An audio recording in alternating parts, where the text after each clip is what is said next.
s'agit de La Mes Enfance qui est publié aux éditions à la Lucarne des écrivains. Il s'agit de 4 récits: Joseph ou l'enfant machine, L'idiote, L'homme au chapeau, Avant la fin. Ces récits ont pour thème l'enfance désaccordée. Ce sont des personnages qui fuient le monde, qui veut les enfermer. Comment j'en suis arrivée là? C'est simple, j'ai fermé les issues. Pour se protéger, c'est simple, il suffit de fermer les issues. Toutes les issues. Ce n'était pas facile au début. On se croit obligé d'avoir des obligations. Qui n'a pas d'obligation? Et aller de ci, de là, aller vaille que vaille, le corps mécaniquement efficace. Et puis vient l'instant où tout s'arrête, alors que la vie va son bonhomme de chemin. Vient l'instant où tout s'arrête. La peau s'effrite, la bouche est pleine de mollesse et de cafards boiteux.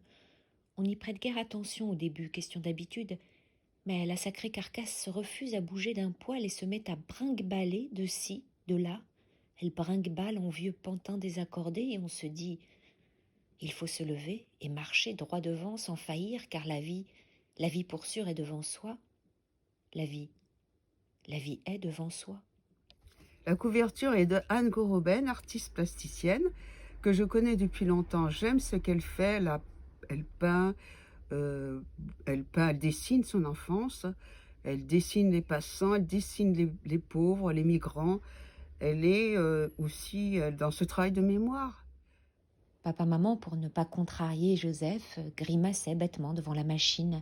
« Comment s'appelle ta machine ?» demandait papa-maman. « Machine.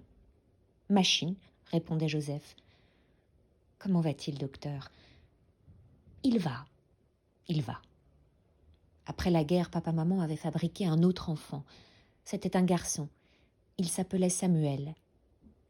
Bébé machine, disait Joseph. Lui, il était normal. À l'intérieur du livre, vous trouverez des photos. Ce sont des photos réalisées par Tatiana Bitir, qui est une photographe d'origine roumaine et de citoyenneté canadienne. Elle était devenue idiote sans que l'on sache comment ni pourquoi, le lendemain d'un dimanche comme les autres.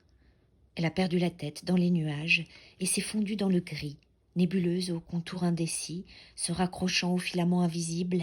Elle glissait, elle est tombée, s'est fissurée, a heurté les coins, s'est blessée aux angles, le corps penché vers le ciel. La mémoire disparue, elle voyait nos visages comme des galaxies qui l'éclairaient, l'éblouissaient. Elle nous contemplait avec stupeur et n'osait nous toucher de peur de se brûler et disparaître. On décida de l'envoyer quelque part au grand air, plus près des étoiles. Ce sont des récits liés à la malédiction, mais cette malédiction, contrairement à ce qu'on pourrait penser, n'est pas éternelle. Elle peut avoir une fin et une fin heureuse. Voilà.